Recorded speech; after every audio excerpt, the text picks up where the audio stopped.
Right now, get up to a $15 gift card after rebate when you purchase select Superstart batteries exclusively at O'Reilly Auto Parts. O'Reilly Auto Parts.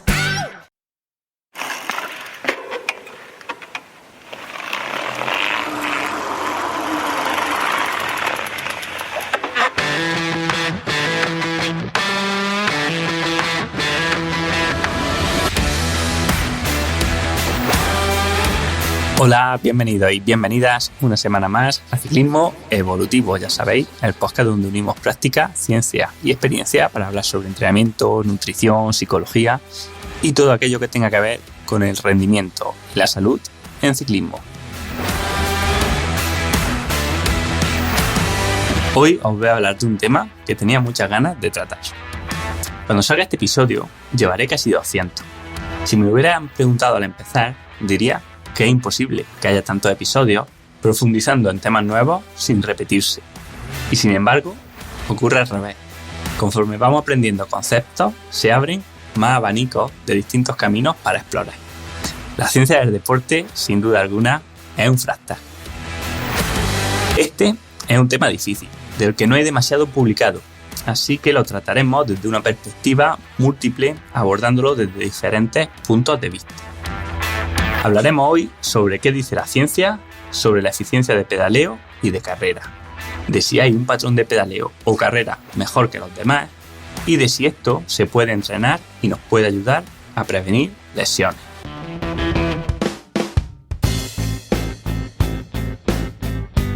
Antes de seguir, quiero aclarar que los términos economía y eficiencia de carrera o de pedaleo no hacen referencia exactamente a lo mismo, pero de forma práctica se pueden utilizar de forma intercambiable, como sinónimo. En realidad, la economía sería el coste energético que nos supone correr o pedalear a determinada intensidad, mientras que la eficiencia es el ratio entre la energía que produce tu cuerpo y la que usas para generar el movimiento. Pero como digo, en la práctica se usa como sinónimo, puesto que hacen referencia al mismo proceso. Hace poco surgió una conversación en Twitter sobre si existía o no una forma de correr o de pedalear óptima a raíz de un artículo que compartí. El artículo se llama "There is no global running pattern more economic than knowledge at endurance running speed". El autor es Patok y lo ha escrito este año, y tras medir la eficiencia de 54 corredores diferentes y asociarla a su estilo de carrera, encuentran que no se puede hablar de una forma de correr per se que sea más eficiente que las demás. Esto en realidad no debería sorprendernos, ya que hasta ahora no se ha podido asociar la economía de carrera a diferentes estilos. Una revisión de artículos de 2015 llamada Running Economy, Measurement, Norms and Determining Factors, o sea, economía de carrera, medidas, normas y factores determinantes, saca 3 conclusiones. La primera, que la economía de carrera es un concepto complejo y multifactorial que representa la interacción de varias características metabólicas, cardiorrespiratorias, biomecánicas y neuromusculares durante la carrera submáxima. 2. Muchos de los factores determinantes de la economía de carrera pueden adaptarse a través del entrenamiento. Sin embargo, un cambio económico en un atleta puede no serlo en otro atleta debido a las diferencias en otras características fisiológicas o biomecánicas. Y 3. Se presentan valores de economía de carrera diferentes en función de la velocidad a la que corre cada persona. En definitiva, que la economía o eficiencia de carrera pues, es personal, depende de múltiples factores, entre ellos el ritmo, y que no se asocia a ningún patrón de carrera. Al final esto obviamente es que es de cajón. O sea, si un experto analiza a cámara lenta la técnica de carrera de los mejores atletas mundiales, ya sea en los 100 metros, en los 1500 o en la maratón, encontrará que su patrón de movimiento tiene diferencias notables. Decir que uno de ellos tiene la técnica ideal u óptima implicaría decir que los demás no la tuviesen. Esto es incluso aún más notable, por ejemplo, en el trail running, donde la técnica ha de adaptarse no solo al deportista, al ritmo o a la fatiga, sino también al terreno. En un artículo llamado Is there an economical running technique? A review of modifiable biomechanical factors affecting running economy, perdona mi inglés, que se traduce como ¿hay una técnica de carrera más económica? Una revisión de los factores biomecánicos modificables que afectan a la economía de carrera.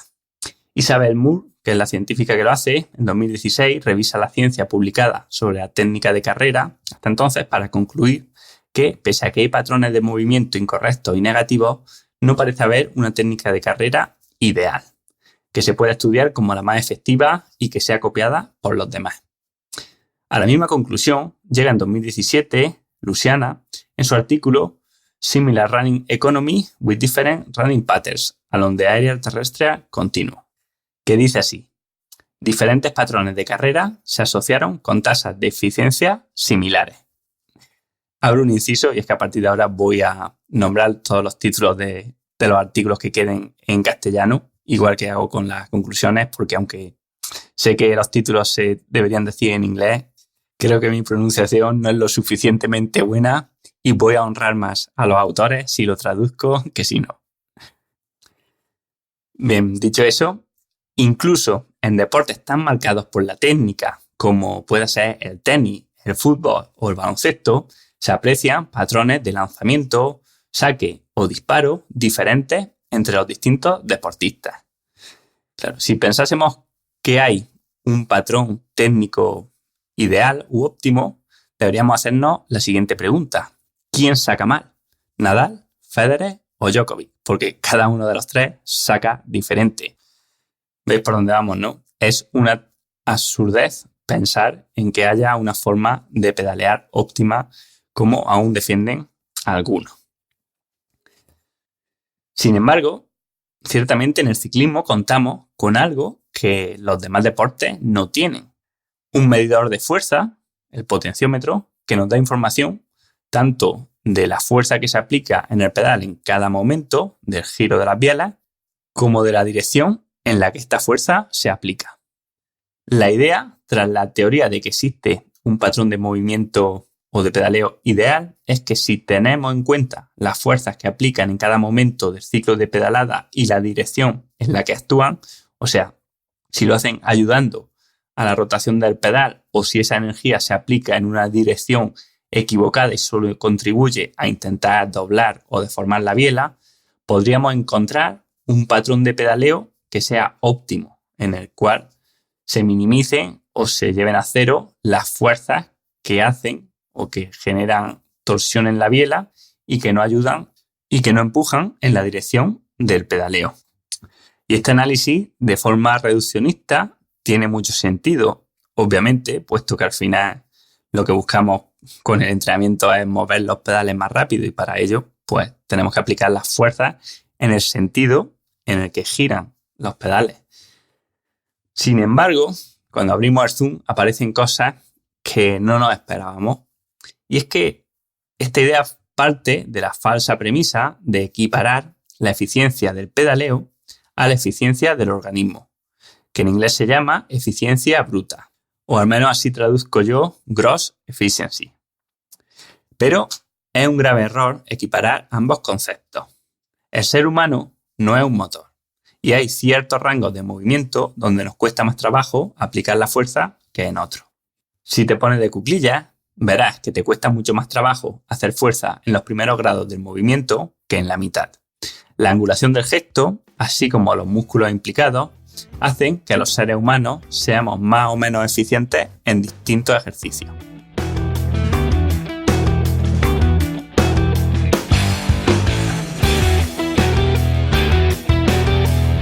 Por ejemplo, la fuerza de los ciclistas al pedaleo se imprime en los primeros 180 grados de giro de la biela, o sea, cuando la pierna va bajando desde el punto muerto superior al punto muerto inferior. Y esto es sencillo. Los músculos extensores de la pierna, cuádriceps y glúteo, son mucho más fuertes y además trabajan a favor de la gravedad que los músculos flexores, como el isquiotibial o el psoas ilíaco, que además trabajan en contra de la gravedad. Por eso habréis visto que cuando pedaleáis con una pierna, os cuesta muchísimo mantener la velocidad durante toda la pedalada y tenéis que hacer un trabajo inmenso en la parte de recobro en la que subimos el pedal y podréis empujar solamente en la parte que baja. Claro, cuando pedaleamos con dos piernas, tenemos la suerte de que mientras una pierna sube, la otra está empujando y el empuje de la pierna es el que ayuda a que la pierna contraria suba sin tener que hacer esfuerzo, sin tener que tirar activamente hacia arriba. Nuestra anatomía musculoesquelética, por suerte o por desgracia, no ha sido diseñada para el pedaleo en una bicicleta y limita la efectividad de las fuerzas que podemos aplicar en cada momento de la pedalada. Maximizar la fuerza que se transmite al pedaleo implica minimizar la fuerza radial, o sea, la fuerza que hacemos hacia fuera de lo que es la circunferencia de pedaleo y que por tanto no acelera el pedal.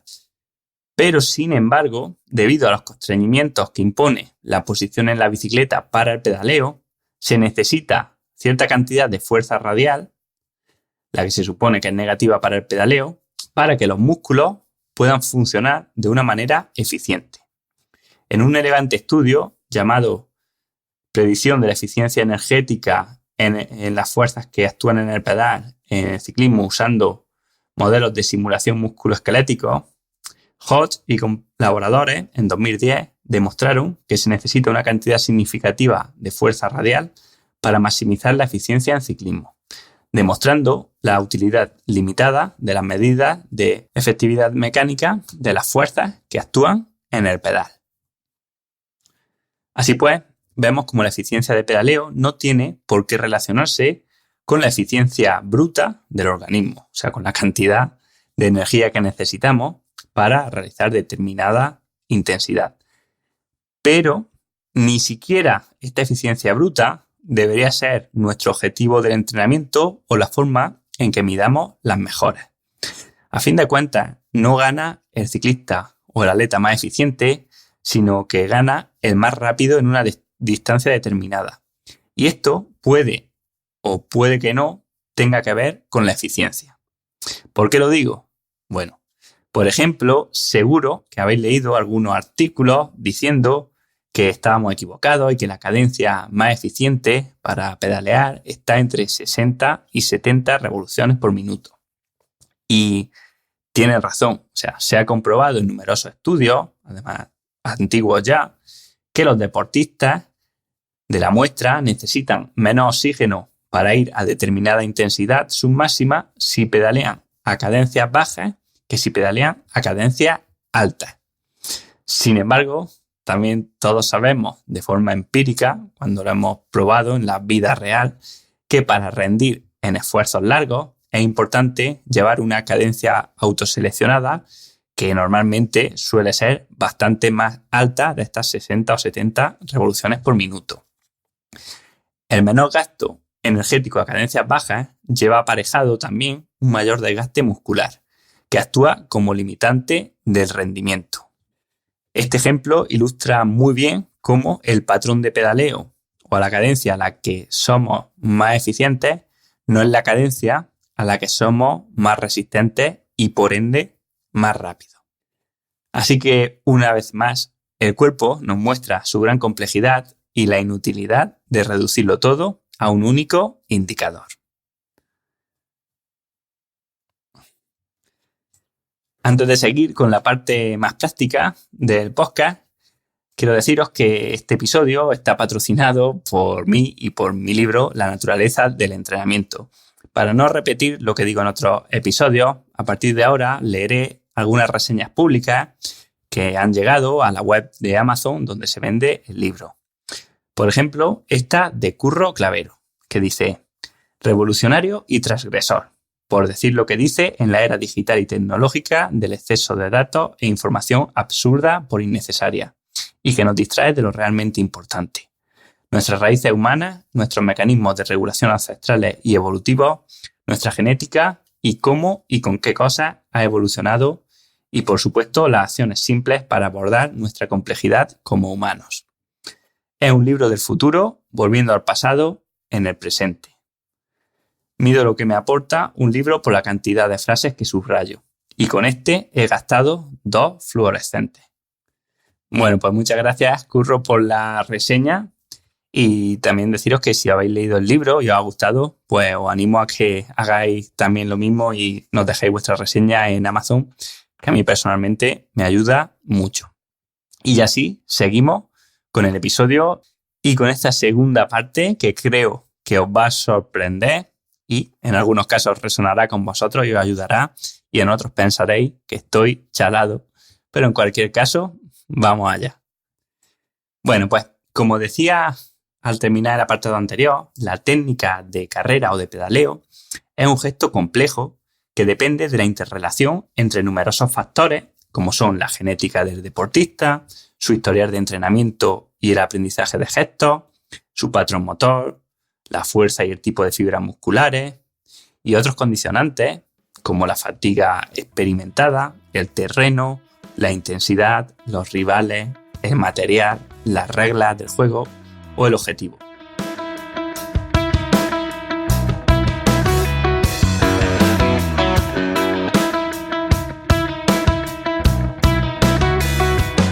Bien, pues como estos componentes que forman la técnica nunca se mantienen iguales en el tiempo ni interaccionan entre sí de igual forma, tiene todo el sentido del mundo pensar que la técnica ideal ha de ser dinámica, cambiante, para adaptarse a las demandas de cada momento particular. Uno no corre igual subiendo que bajando, con piedras sueltas o con piedras grandes. Y tampoco pedalea igual si está cansado o está fresco, si está sprintando o está rodando, subiendo o bajando. O sea, hablar por tanto de una técnica ideal vuelve no solo a ser absurdo, sino altamente nocivo para el deportista. ¿Por qué? Porque una técnica inalterable que pensemos que es ideal por defecto en un deportista que es dinámico y que requiere de soluciones diferentes a cada situación nos llevará rápidamente a la lesión. Para comprender esto, tenemos que ser conscientes de que los cambios en el patrón de movimiento, como pueda ser ponerse de pie, pedalear diferente o echarse hacia adelante o hacia atrás en el sillín, no son fallos técnicos, sino compensaciones del organismo. Tal y como desarrolla Rafael Paul en su artículo Desde las microscópicas lesiones hasta las macroscópicas lesiones deportivas, aplicando la ciencia de los sistemas complejos dinámicos a la medicina deportiva, una revisión narrativa. Joder, qué mal suenan las cosas muchas veces en castellano. Pero bueno, este artículo de su tesis que considero una obra maestra, bien, pues según este artículo, las lesiones no suelen aparecer de repente, sino que normalmente se generan a través de la acumulación de microdaños. El entrenamiento duro, los movimientos inadecuados, malos gestos, estrés, déficits nutricionales y algunos aspectos más actúan como factores de riesgo que pueden desencadenar pequeñas roturas musculares. De hecho, el daño muscular, el daño en general es algo inherente a la vida. No hay un momento en que estemos vivos y no tengamos algún tipo de daño que se esté reparando. El movimiento provoca daño, pero no por ello nos lesionamos a cada paso que damos. El organismo es capaz de compensar los pequeños daños en algunas células o tejidos, como las fibras musculares, a través de compensaciones. Una de estas compensaciones es el cambio en el patrón de movimiento para proteger la zona dañada, la evitación de la tarea a través del dolor o la reclutación de fibras sanas adyacentes para permitir la recuperación de las dañadas. Estos factores de riesgo interaccionan entre sí de una forma no proporcional, lo que quiere decir que podemos estar durante un tiempo acumulando daño sin que ocurra nada y de repente se dispare la lesión. Conforme los microdaños se acumulan, se van dañando estructuras cada vez más grandes, o sea, un mayor número de fibras, de nervios, etc., hasta que la lesión termina por aparecer. Como dice Rafael, la zancada que parte el bíceps femoral de un futbolista es indistinguible de las 200.000 zancadas anteriores que no lo hicieron. Para explicar y entender cómo aparecen las lesiones a través de múltiples microdaños, podemos utilizar el concepto de percolación que me explicó mi amigo Pablo Vázquez y el que tuvimos en el podcast hace unos meses, que dice que os leo literalmente su mensaje, la percolación explica cómo un fenómeno que puede aparecer de forma aleatoria y aparentemente inconexa, al final acaba por construir una red interconectada. En el caso de las lesiones, más que producirse un filtrado, se produciría una conexión.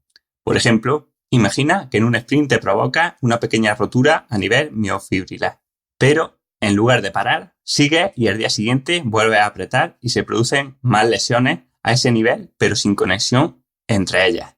Si sigues entrenando, o sea, si el parámetro de control sigue aumentando, puedes provocar que un gesto que aparentemente no tiene trascendencia conecte ambas roturas a nivel facial y provoque una rotura de fibras.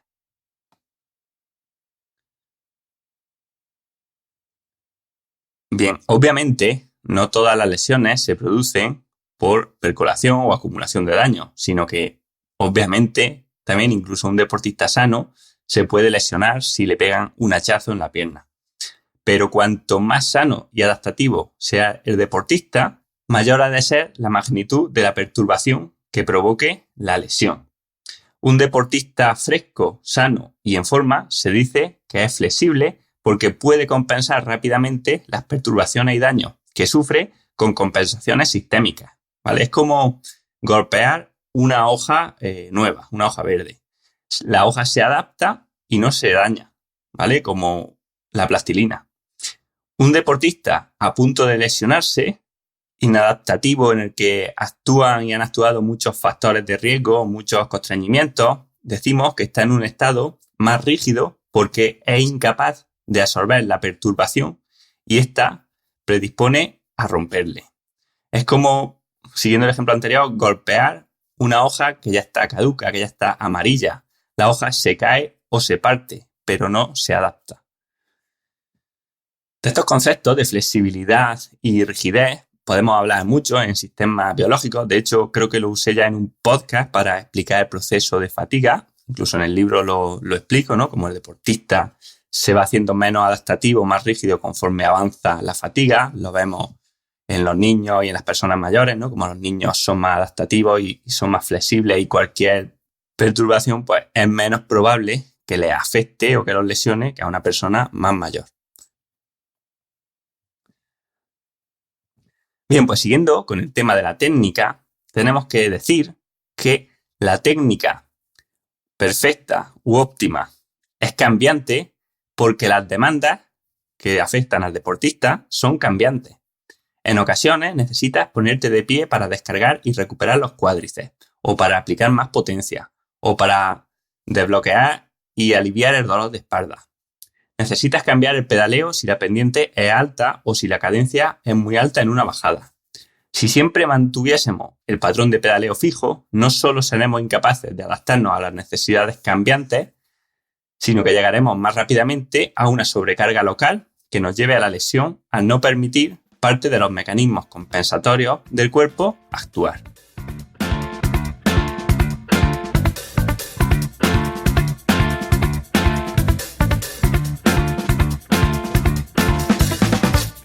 El motivo de esto es muy sencillo de entender. Si no cambiamos la postura, si nos mantenemos rígidos, al final la carga siempre va a incidir en las mismas estructuras orgánicas, en las mismas fibras musculares, en las mismas fibras de los tendones, etc. O sea, mantenerse estático, no permitir el cambio de patrón de pedaleo o de incluso de posición, es no permitir repartir la carga entre las diferentes estructuras. Para que se entienda, es una ley física. Haz la prueba. Coge un objeto voluminoso, como por ejemplo una taza, y apriétatela contra el vientre. Recuerda la sensación que experimentas, el grado de dolor, y ahora haz lo mismo con la misma fuerza con un boli. Intenta que la fuerza sea similar. Lo puedes hacer esto, por ejemplo, dejándote caer contra una pared, con el objeto como punto de contacto. ¿A que duele y se clava más el boli que la taza? Esto es la presión. La fuerza es la misma, pero al estar más repartida en la taza, no te duele. En cambio, con el boli, como toda la fuerza está concentrada y recae sobre unas pocas fibras musculares, sí. Por este mismo mecanismo, las agujas clavan y los cuchillos cortan. Si los rayos del sol se reparten por todo tu cuerpo, te bronceas. Pero si coges una lupa y los concentras en un solo sitio, en unas pocas células, se queman. Bueno, pues con la técnica, la posición y las lesiones es lo mismo. Impedir la variabilidad sobrecarga algunas estructuras e inhibe la adaptación. Y es algo que aún creo que muchos biomecánicos no entienden. De hecho, en el ciclismo aún perdura el falso mito de que la postura ha de ser lo más estable posible y que hacer cambios es malo, de lo cual no hay ninguna evidencia científica. Yo también era de esos con mucho miedo a cambiar de postura. Ahora me doy cuenta de que cambiar entre bici, de mountain bike a carretera, por ejemplo, me ayuda mucho a evitar lesiones, aparte también de cambiar de disciplina, salir algunos días a andar, por ejemplo. Como nos dijo Ángel Gutiérrez en el podcast, los que menos lesiones tienen en proporción son los triatletas, y no porque entrenen menos, sino porque alternan. La historia nos muestra también que poco a poco se va tendiendo hacia dar más grados de libertad al deportista. Hace unos años se usaban casi siempre las calas sin nada de movimiento de tobillo, con 0 grados, lo cual es más eficiente desde el punto de vista mecánico, pero menos adaptable. Ahora ya, por regla general, se usan calas con movilidad, porque se ha visto que la movilidad del tobillo permite reducir las lesiones. Entonces, ¿por qué nos queremos seguir poniendo nosotros mismos las cadenas pensando en una técnica óptima por defecto y en una posición rígida que haya que mantener a toda costa? Joder, si es que ahora hay hasta sillines que literalmente te meten una aleta por el culo para que no te muevas. Bastante constreñidos estamos ya por la biomecánica de la bici. Quedaos con esto. No tengo ninguna duda de que en un futuro, a medio y largo plazo, se tenderá hacia bicicletas que nos permitan más grados de libertad al pedalear. Seguramente que nos permitan, durante el pedaleo, bajar, subir, adelantar o retrasar un poco el sillín o el manillar sin necesidad de pararnos y utilizar herramientas para permitirnos cambiar y descansar una estructura por otra. Al final, esto es el principio de variabilidad de forma inversa, que nos dice que cuanto menos variable es un estímulo, menos adaptativo es el sistema. Eso sí, quiero que no se entienda este podcast como si yo dijese que la posición no importa, porque sí que importa, obviamente. Si bien no hay una forma óptima de pedalear, sí que hay patrones negativos en el pedaleo que hay que evitar. Tampoco creo que exista una posición óptima o perfecta, pero sí que creo que hay posiciones malas. Ir demasiado bajo, alto, adelantado, atrasado, agachado, seguramente aumentará por mucho tus probabilidades de lesión. Aún y así, una persona puede ir muy mal en la bici y no lesionarse si no se pasa de carga de entrenamiento o no tiene predisposición a ello, mientras que otra persona que vaya, entre comillas, muy bien en la bici, tenderá a lesionarse si tiene falta de fuerza o flexibilidad, predisposición a ello o, sobre todo, se pasa con las cargas de entrenamiento.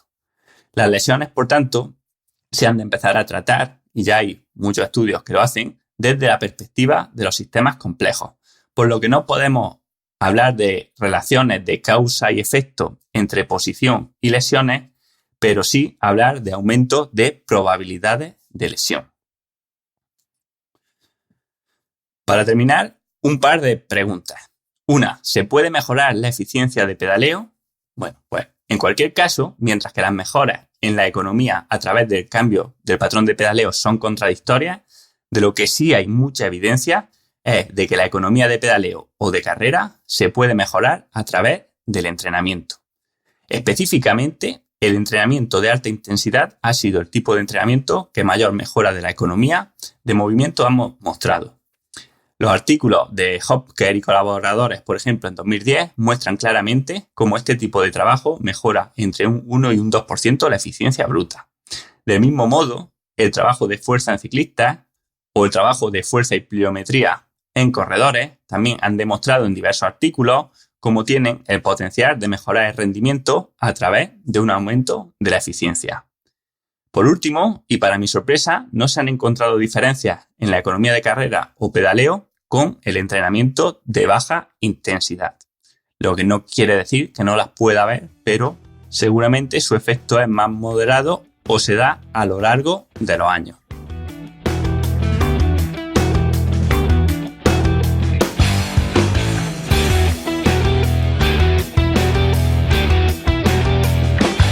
Y otra pregunta, ¿se pedalea mejor si te concentras en el gesto de la pedalada? Bueno, pues no he encontrado ningún artículo que tenga evidencia de que lo hace, pero sí he encontrado de lo contrario en otras disciplinas. Y es que decenas de artículos muestran cómo la focalización interna a la hora de realizar una acción, o sea, el pensar cómo contrae cada músculo a la hora de hacer el gesto, en vez de pensar en el objetivo directamente, empeora, por ejemplo, la técnica de saque de tenis, los gestos en voleibol, fútbol, lanzamiento de jabalina y en otros deportes. Por tanto, y como conclusión, hacen falta muchos más estudios para conocer bien de qué manera la técnica de pedaleo o de carrera afecta a la economía del deportista y, lo que es más importante aún, al rendimiento final. Parece que los deportistas mejoran su técnica de forma autoorganizada, conforme acumulan experiencia y entrenamiento, siendo la intensidad y la fuerza los componentes claves de esta mejora. Se deben corregir patrones de carrera y pedaleo notoriamente negativos si esto ocurre en todo el tiempo, como el aterrizaje de talón o el taloneo excesivo. No parece haber evidencia de una posición o forma de correr y pedalear que sea ideal, por lo que no tiene sentido evitar la variabilidad de las respuestas orgánicas. Las lesiones degenerativas son un proceso anidado que proviene de un daño acumulativo y de una serie de factores de riesgo, y no se pueden explicar mediante mecanismos de causa y efecto. Las variaciones, tanto en la postura como en la técnica, no solo no son un error deportivo, sino que se deben promover como una parte del mecanismo adaptativo ante la prevención de lesiones. Y así, hasta aquí el episodio de hoy. Espero que os haya gustado. Dejadme vuestros comentarios en las notas del episodio. Y ya solo deciros que si queréis estar al tanto de cosas que voy publicando, leyendo, compartiendo, cosas interesantes que voy viendo por ahí, podéis entrar al grupo de Telegram de Ciclismo Evolutivo, del cual os dejo un enlace en las notas del episodio. Y donde también os dejo un enlace a mi Linktree, donde tenéis toda la información sobre los cursos, los planes de entrenamiento, el libro y todo lo demás. Así que sin más, yo soy Manu Solarjona y esto ha sido Ciclismo Evolutivo. Nos escuchamos la semana que viene.